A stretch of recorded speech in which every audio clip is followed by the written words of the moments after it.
the Chinese market overall. I remember the first time that I went there, Android and iOS penetration was still pretty low. There were like 40 or 50 million phones around, and a lot of developers would come to me, like locally in the Chinese market, and they were like, "It's terrible here. Everyone pirates everything. I can't make any money. Like, please help me figure out how to come to Western markets." And this year, it's like a completely different story. China has now surpassed the U.S. As the largest, the market with the most Android and iOS phones in circulation. Markets at scale. There are some games that are making like $5 million a month on. 5 million, several games making 5 million US per month. Yeah. And it depends on how you measure it, right? Some people report grossing as in pre-carrier billing, pre-app store rev share, and then other people report net. Yeah. So is this 5 million after everything, or is this gross? Like usually when developers are talking about this numbers? Typically gross. They're talking about 5 US. Okay.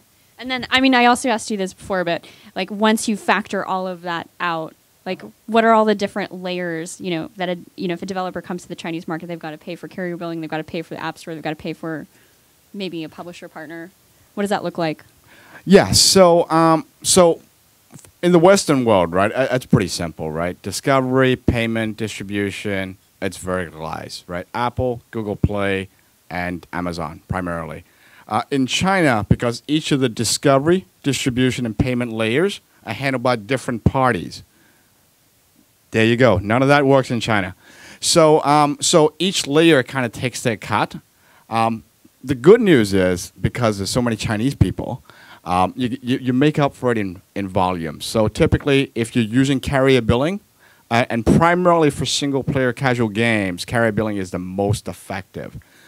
You're talking about conversion rates not in the 3 to 5%, which is good in Western markets.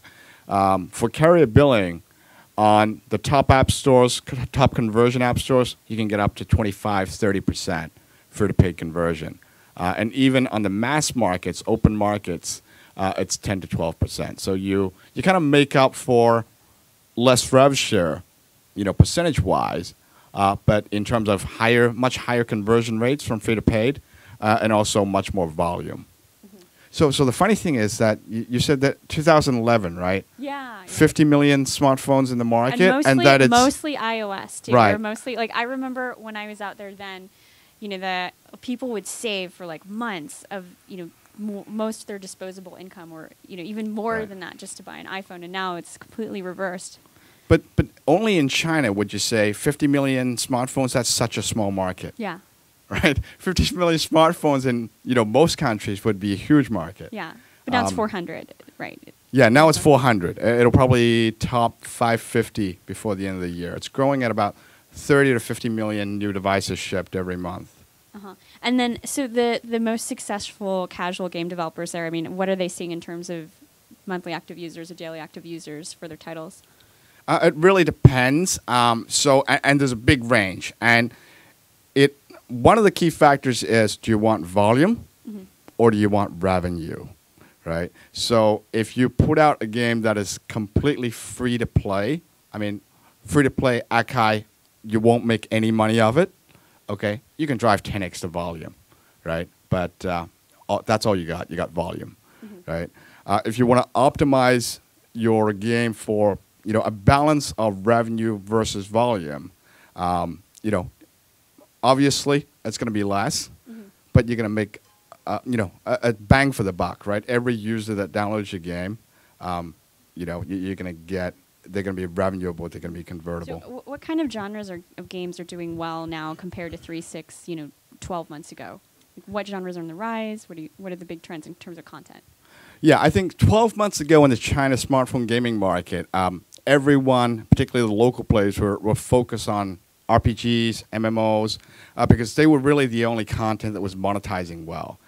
12 months ago, particularly on Android, right? I like talking about Rovio and Fruit Ninja because, even up 12 months ago, they were driving huge volume, right? But if you ask them how much money you're making in China, they'll never give you a straight answer, right? It's merchandising, right? Or it's something else. It's something other than the Yeah. paid So, app well, downloads. at that time, they were not really a gaming company. The China business was not about gaming. It was about getting the volume out there, building a brand and franchise, and then monetizing through other assets, right? And primarily merchandising.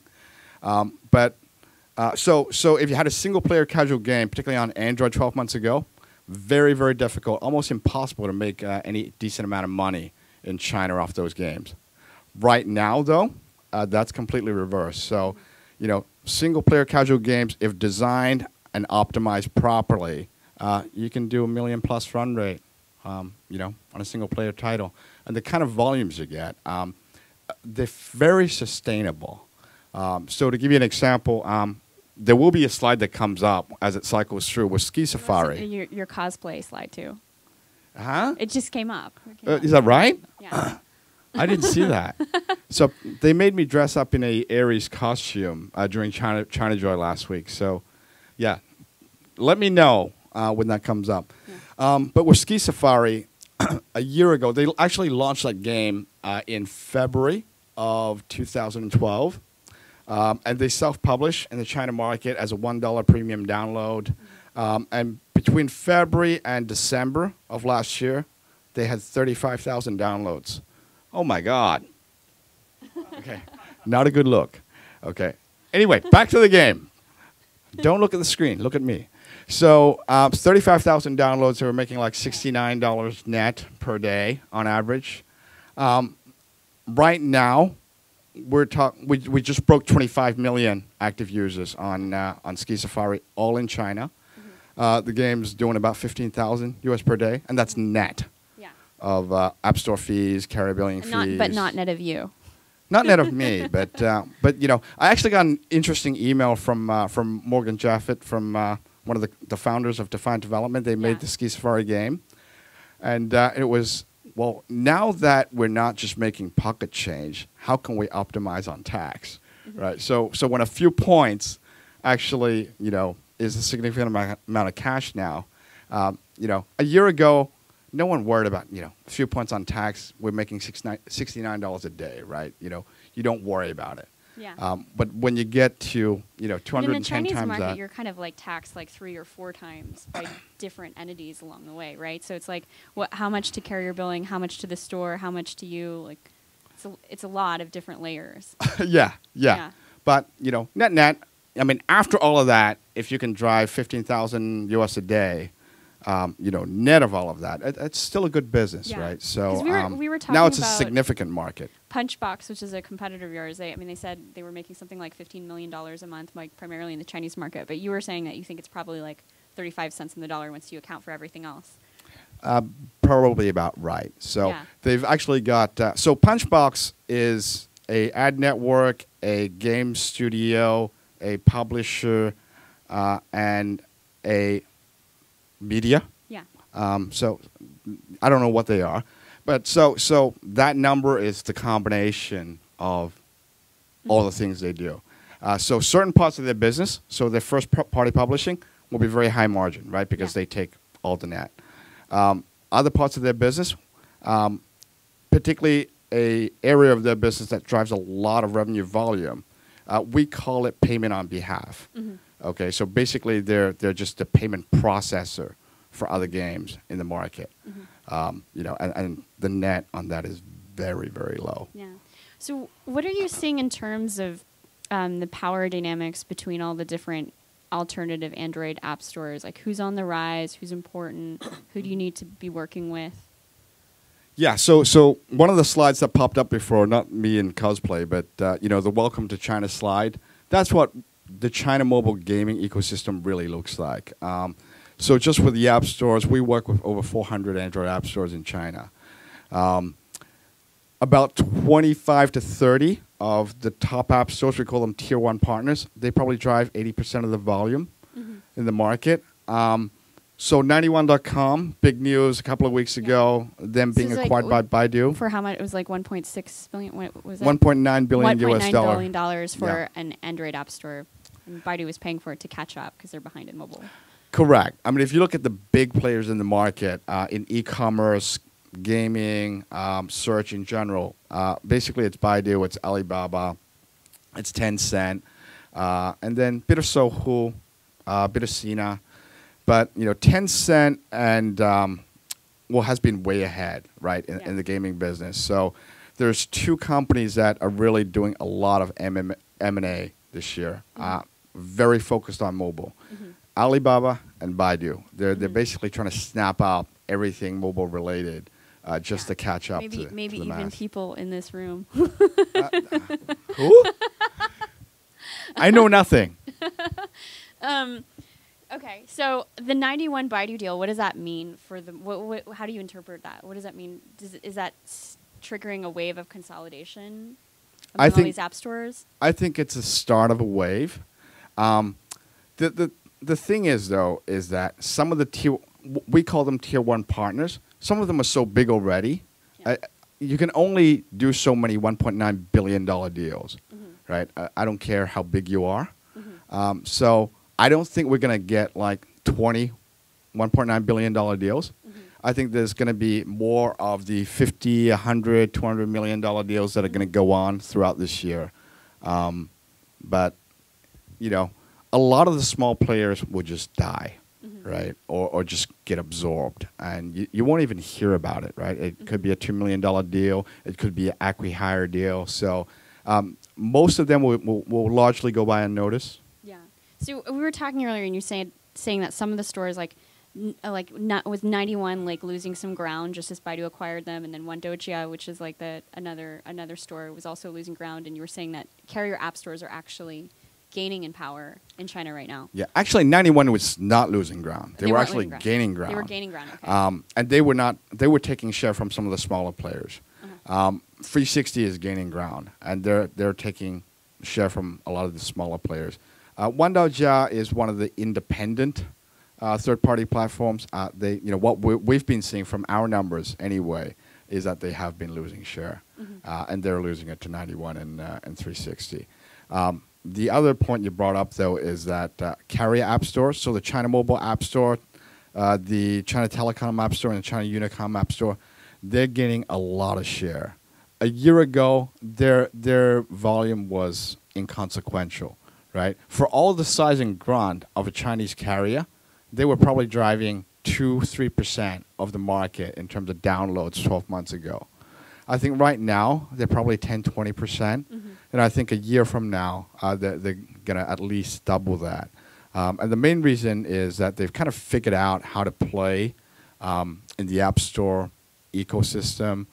They've actually got teams of people that are focused on game editorial, curating their App Store content, doing offline, online promotions. They've kind of learned how to play the mobile gaming game in China. So whereas 12 months ago, they were working with 91, they were working with 360, Anji, and these guys to allow them to preload third-party app stores onto their handsets. Right now, it's only their app store. So you buy a phone from China Mobile, you'll find the China Mobile App Store front and center, right? And the same with China Telecom. So it's actually making user acquisition costs for the third-party app stores much more difficult. And the rev share between all of these different app stores is pretty comparable? Well, we really like working with the operator app stores because, it's just one layer of rev share, right? So, it ranges from 30, after you deduct refunds and everything, they take about 30 to 40% cut. So, one layer less is more money for everyone in between. So the other big thing that a lot of developers locally are paying attention to is the rise of WeChat as a distribution platform, and how much it's going to look like, how much its impact is going to be like the impact that Kakao and Line have had in South Korea and Japan. What are your thoughts on what WeChat's impact will be, 6 months from now? Yeah, I think WeChat has almost exactly the same mechanics as Kakao and Line. So for those of you that follow the Korean markets and the Japan markets, about a year ago when Kakao first enabled game integration, every game, the first 5 to 10 games that went on Kakao went gangbusters, right? So, very simple game called Anipong. It was one of the first games to launch on KakaoTalk in Korea. Top grossing charts, like from 0 to top grossing, sustained, right? But now there's so many games on Kakao that everyone is complaining, right? Because you only get 1 day of burst, and then you go dry. WeChat is just now starting to open up their platform for gaming integration. So I think it'll follow a fairly similar cycle where the first set of games that launch on WeChat will get a lot of volume, a lot of traffic. And if you do the right things, you can actually sustain it without WeChat ongoing. But 1 year from now, who knows how many games are going to be on WeChat and how many of those games are, Tencent owned versus third party, right? Do you what are their rev share terms like? Is it going to be kind of like the Tencent of old days, where it's kind of like a 90% to 10%? You keep 90% of everything. So when you're launching a new platform and service, you always want to be nice to your partners. So I'm assuming that they're going to be nice at the start. But I mean, if you look at the history of Tencent in the gaming world, when they got started in social gaming and before they became king, their terms were very fair as well, right? It was only towards the tail end on web gaming, right, and PC gaming where they own more than half the market. It's like, okay, it's a 90-10 rev share. We get 90, you get 10. And even companies that they've invested in, right? 2 years ago, I was at GDC Shanghai, and I won't say which company it is, but it's a company with Tencent investment. It's a gaming content provider, and someone asked the question, what's it like working with Tencent in gaming? And the CEO's response was, well, the only people that make good money working with Tencent is Tencent, and right now they're very nice to work with on mobile, but you feel like you have to work with them because they're kind of the gorilla in the room, but you don't know. I mean, they could go back to the 90-10, and then they also there's also that history of, they're also a developer themselves, and so you do run a risk that they might create a title that's pretty similar. Well, Tencent is so big that they have a lot of different business units. They're a first-party developer, they're a publisher, they're a platform, they're a messaging social network. I mean, if you're in mobile gaming in China and you don't compete with Tencent in some way, shape, or form, you're not really a player, right? And if you don't partner with Tencent in some way, shape, or form, you're not a player. So, I mean, we partner with about 6 different Tencent units. We compete with 1 to 2 Tencent business units. So, it's just a fact of life, right? You have to live with them. You can't live with them. You can't live without them. How has the payments flow changed in the last year? I remember back in 2011, Apple then didn't even have a bank card scheme, and so you would see all these fake cards or fake cards show up on Taobao, and people would pirate goods, and then you'd mysteriously see these games rise in the U.S. market for no reason on the hack charts. Gift cards. Yeah. So actually, a lot of our game studio partners actually email me and say, "Hey, I saw this Chinese game on top charts in the U.S. What the hell, right?" And then I explained to them how that works, right? People basically hacking the gift cards and using it to bot their own games up on the charts, and because the gift cards are tied to U.S. app accounts, right? So it goes up on the U.S. charts. I think the industry has progressed a lot from that in the last 12 months. So Apple obviously opened up renminbi, so local currency. Payments, that was almost a year and a half ago. So that was towards the tail end of 2011, right? And they've step by step gradually gotten that process easier.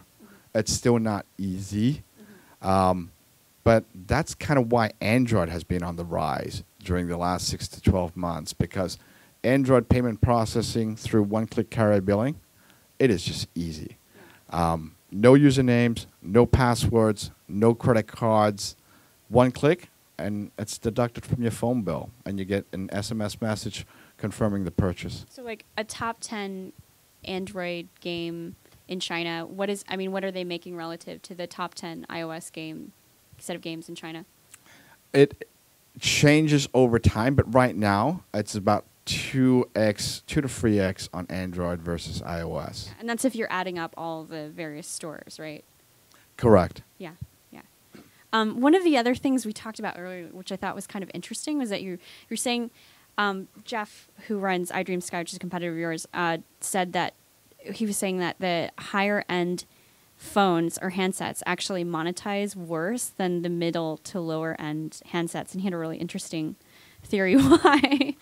Well, I agree with the fact. I don't agree with the theory, as I mentioned during the last panel. His theory, but well, I could explain his theory. Well, basically, Okay. it was kind of weird. Like he was saying that the super nice, Samsung Galaxy phones, like people who own them would spend less in games because you had wealthier, more educated people who actually knew how to pirate games and knew how to get around everything, versus like consumers from tier 2, 3, 4 cities who like didn't have the opportunity to spend their disposable income on like going out. So they'd actually have more discretionary income to spend on games.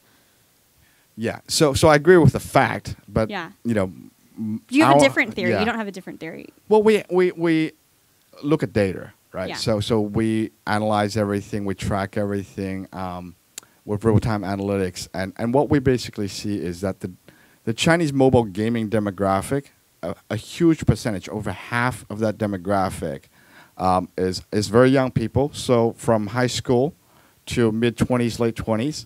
A lot of them are from what we call tier 2, 3, and 4 cities. So not Beijing, not Shanghai, not Guangzhou.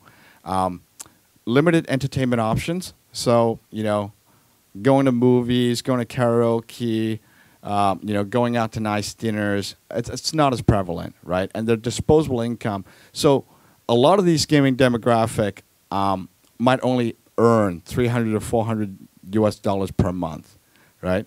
But they spend an inordinate amount of that income on gaming, either internet cafes, PC gaming, or mobile gaming. So someone earning $400 a month could spend up to half of that just on gaming. And this is a generation that grew up spending money in internet cafes and playing World of Warcraft, and now they're doing it on their mobile devices.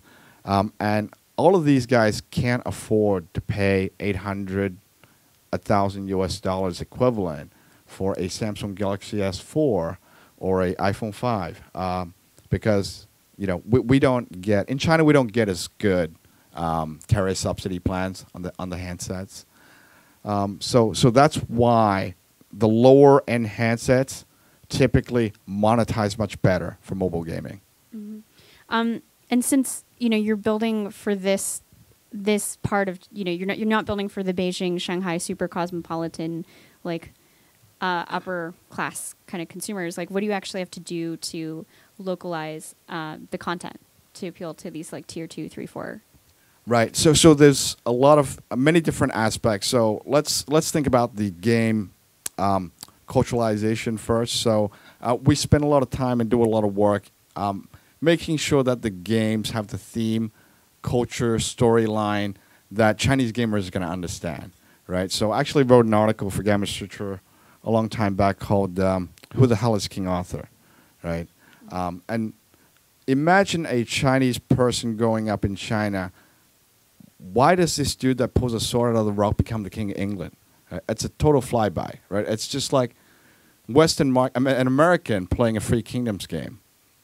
What's Free Kingdoms? What's it about? Why are these Chinese characters that I can't pronounce their names, right? So you got to get the culturalization aspect right. It's storyline, it's graphics themes, it's content that they grew up with. And actually, when the Ski Safari slide comes up again, you'll see that the more culturalized content you add, and the more that the audience can relate to that content, it's an order of magnitude rise in both distribution as well as monetization. So that's the first aspect. Mm-hmm. Second aspect is, what are the birds and zombies of China like? Birds and like zombies? the mobile games, like early on, like they were always bird characters. They put a bird on it, and zombie characters. Like, what's the King Arthur of China? Like, what's a common storyline that appeals to people? Well, Free Kingdoms has been done to death. There are, at least 200. I don't even know. I'm not familiar with it, actually. But There you go. Who the hell is King Arthur for you? I don't right? know. So, Journey to the West. Mm-hmm. The Australians call it monkey magic. So I grew up in Australia, by the way. So The Japanese have another name for it, but that's kind of like Chinese mythology. A monkey king, a monster pig, following a monk, and they're basically going on a pilgrimage to Tibet, right? But every Chinese person kind of grew up with Journey to the West. So, our last content update for Ski Safari was Ski Safari Journey to the West. Whoa. And we remixed the music, we redid all the graphics, all of the avatars, the consumables was all redone. So that was a big hit. Cool. I think we're out of time for me asking you questions, but I'd like to open it up to the audience in case you guys have anything you want to ask. I think we have prizes too, right, Joaquin? We got some. We have some gifts. We got some iPhone cases and we got some T-shirts. So if you like the You're the One fish, please ask a question. Just raise your hand and I can bring the mic over. Going once. Did we do that good a job? Okay. We got Dave, and then we got Singh. I think I know the answer to this, but I think the last time you did this talk, it was very helpful to give kind of your breakdown of how China worked. You mentioned the 400 app stores, I think. Maybe spend a couple minutes on that, just kind of from the top down. Yeah, so let's go back to the three pillars of really gaming distribution, monetization. It's discovery, it's distribution, and it's payment, right? Western markets verticalized by Apple, Amazon, and Google Play respectively. In China, discovery is spread across 400 app stores, as well as quite a number of games review sites, ad networks, etc. Distribution, primarily the app stores, but again, some of the gaming review sites, etc., would do the download and distribution as well. And then you got handset preloads. So a lot of handset manufacturers that you've never heard of that drive enormous volume in China. ZTE, Huawei, Coolpad, Lenovo, you guys will be familiar with. But they probably drive over half of the handset shipment volume in China. And getting a preload of your game onto those platforms obviously would drive huge volume. When 30 or 50 million new handsets are being shipped every month into the China market. Takes a long time to do those deals, though. Typically, short cycle is 4 months. Long cycle, it's 6 months, right? Because you have to do the handset compatibility, get the game right, get payment integrated, and then you got to wait till they launch the actual handsets and preload your app. Payment really is the most important aspect, right? So for single-player casual games, if you want high conversion rates and you want frictionless payment, one-click carrier billing is really the only way to do it. And that the China market for carrier billing is sliced into 3 carriers. China Mobile is the biggest. They own about 60% of the market. Then you have China Unicom and China Telecom that take up the other 40%. So what we do with all of our games, we have a federated payment SDK that basically network detects. So it's a single build, and then when the player wants to pay, it detects what network they're on, and we route it to the relevant carrier payment codes. For higher ARPU, higher LTV games that typically have a higher ticket price, right? Carrier billing is really good for microtransactions. So anything from 33.66.99 cents US equivalent, carrier billing is the way to go.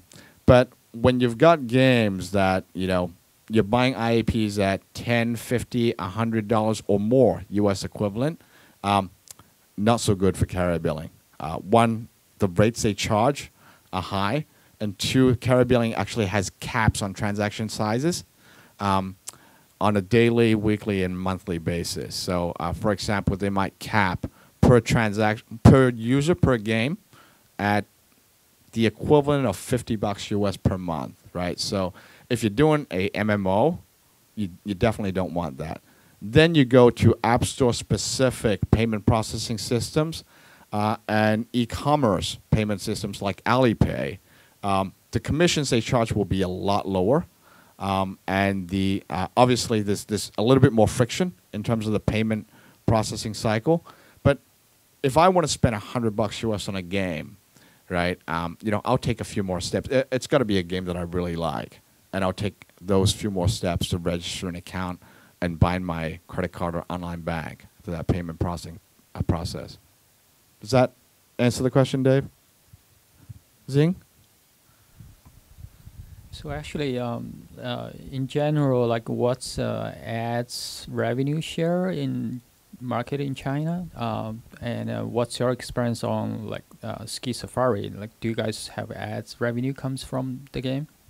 Right, and in terms of ads, you're really talking about the aggregation of all ads, banner ad networks, interstitial ads, offer walls, etc. Right, the market's really changed dramatically over the last 9 months. So 9 months ago, we were making almost all of our revenue on iOS, 90% on iOS, 10% on Android. Right now, it's reversed. We're doing 80% on Android, 20% on iOS. Even though our iOS revenue has grown 3 times in the last in the last 9 months. The ad market right now on Android is almost non-existent because everyone is focusing on optimizing for IAP conversion. On iOS, and this is where advertisers like to advertise as well, because the iOS demographic is a higher income, more white-collar demographic. The problem is volume and depth of the market. So we don't have an AdMob like network in China that has a lot of, hundreds of millions of impressions and sufficient campaigns of depth. So to give you an example, I will not name names, but we launched a game 2 weeks ago, and right after launch, we're driving so much traffic for this game that we flooded a network, and they basically tuned our fill rate down to 10%, right? Because they just couldn't take so much traffic. It had never happened on AdMob, right? So what we do actually for our ad, we built our own tech to federate 30 different ad networks, so that if one ad network gets flooded, right, and fill rates and CPMs drop, we'll just tweak a switch and slice that inventory dynamically over to another network.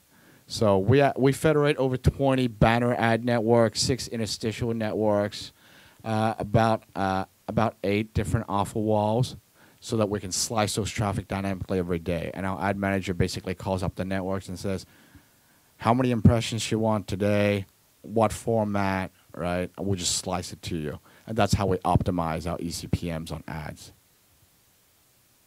Does that answer your question, Zing? What is like for Ski Safari? Do you have ads revenue in like? Yes. What's the percentage? Okay, so why I keep talking about Ski Safari is because the Defined Development folks basically said you can share any number you want. We don't care. So I can talk specifics. So on Ski Safari, we only have ads on the iOS version. The breakdown is about 30, 30, 40. So 40% on IAP, 30% primarily on banner ads, and the other 30% the rest of the ad formats. Right, combination of interstitial, some off a wall. It's a significant percentage on iOS for a game that can drive high volume and high DAU. Do we have any other questions? So you talked about adjusting monetization for the China market. So I guess maybe using Ski Safari or any other game that we might be familiar with, like how, even though most things here are obviously not free to play, how is free to play here versus in the China market? How is that? What's examples kind of adjustments that need to be made for these games to really monetize well when it comes to IAP? Yeah, I think there's a number of different vectors. The first one we do is what we call purchase prompts, right? Where do you inject the right prompts into the game that actually stimulate impulse purchase? And that's something that not a lot of games do well, right? So when do I need to buy this IAP the most, right? So we did a lot of tweaking with the Ski Safari guys on, when do I inject the Rocket consumable, as the avalanche is coming over and basically flooding me, right? If I add a new map, right, how does the user know about it? How does an existing gamer know about it, right? So how do we inject prompts into every aspect of the game so that we stimulate in post-purchase? Second is basically slicing through the purchase friction. And a lot of this is not just applicable to the China market, it's applicable generally in the Western markets. So, for example, I read a recent article on Gamma Sutra by someone else, and they're talking about, design for free-to-play and the idea of creating, always use a virtual currency so that the user doesn't feel like you're trying to get cash from them. I disagree with that 100%. So the more layers you add in between the desire to purchase and the actual transaction, the higher dropout rates. So think about, Amazon.com before one-click purchase and after, right? The fewer steps, the better, right? And that's why you get such a high monetization conversion rate with one-click carrier billing. So, first thing we always do, go for the entire game, identify the points where we want to stimulate IAP consumption, right? And do it in a right way. Second is that slice all friction out of that process so that at the point of impulse to purchase, one click, transaction goes through. And the third part is making sure that you price your IAP items to the demographic. For example, this is not Ski Safari, but another fairly high-profile game, and we do not have authorization to talk about the details from this developer, so I will not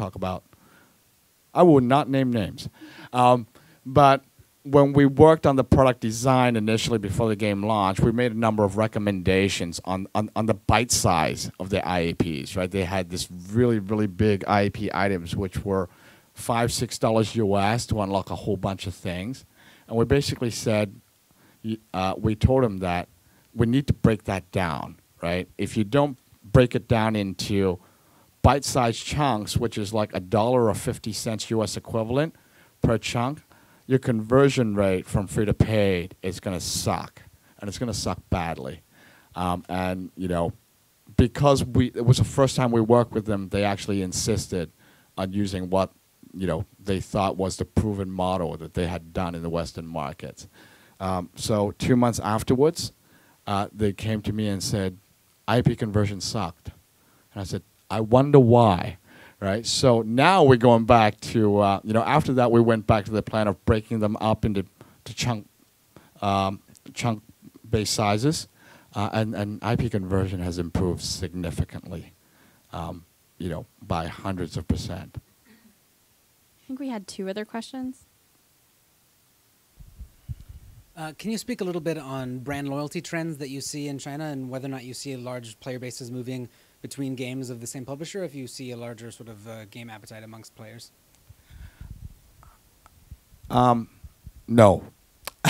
And let me qualify that question. So it's really about the game and less about the publisher.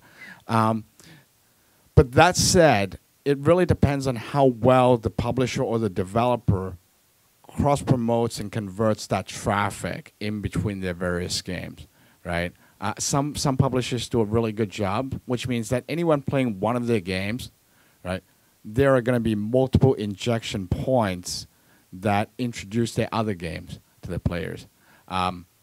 With the right tech, with the right server infrastructure, you can actually do cross-game rewards and incentivize installs for your own titles. So, for example, with the publishing pipeline and tech that we've built, every game that we launch into the market has at least 7 to 8 different cross-promotion injection points, right? So it takes time to build a publisher brand that sinks in with the consumer, particularly in such a fast-changing and fast-growing market. But if you've got the right cross-promotion designs and the technology to enable it, it doesn't matter if the gamer doesn't know your publishing brand, but as long as they play your game, you're going to be able to convert and cross-promote other titles. Do we have one more question somewhere? Okay. Georg? We brought a game from us recently on Windows Phone, and most users are coming from China. Do you see any relevance for this platform in For the Windows future? Phone? Yeah, Windows Phone, Windows 8. I would love for Windows Phone to get volume because we have a lot of relationships with Microsoft. I'm ex-Microsoft myself. Unfortunately, right now we're at the stage whereby, in terms of percentage of market share in China right now, Windows Phone is really still a non-player. Android is gaining more and more traction. iOS is standing their ground, and I'm sure that with their new wave of new products, they'll make a bit of a comeback. But unfortunately, Windows Phone right now, it's still a pretty new market for China gaming. I think we had one question in the corner back there.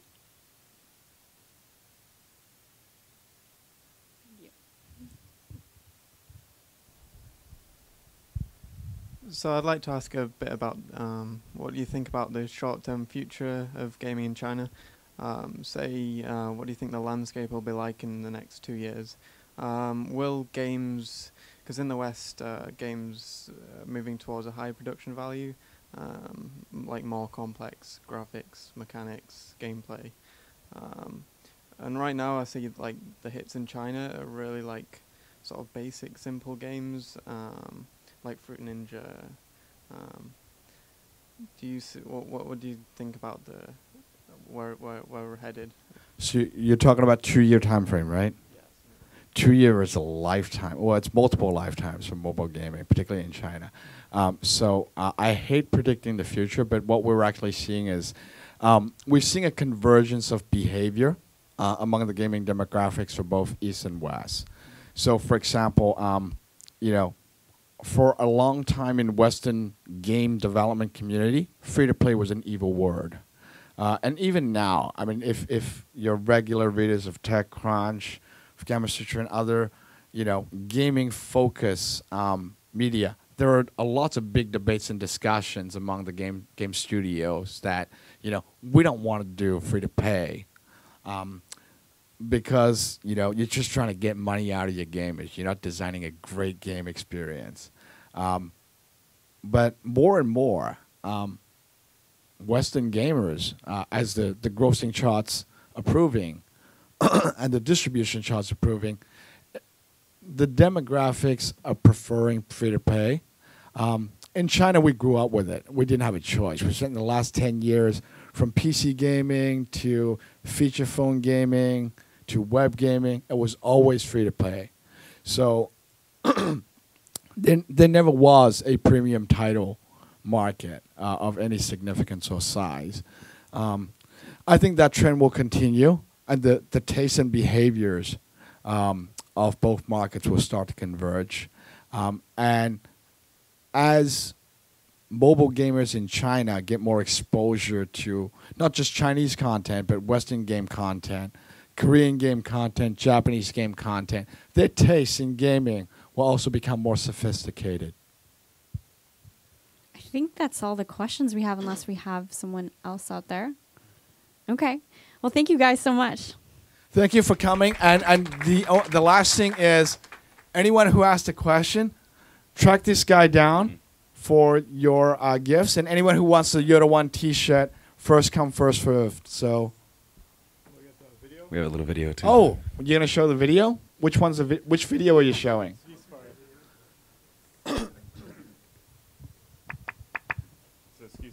Oh, this kind of shows the evolution of Ski Safari from I was English. hoping it was a cosplay video. I'll show you that later.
Thanks for coming, guys.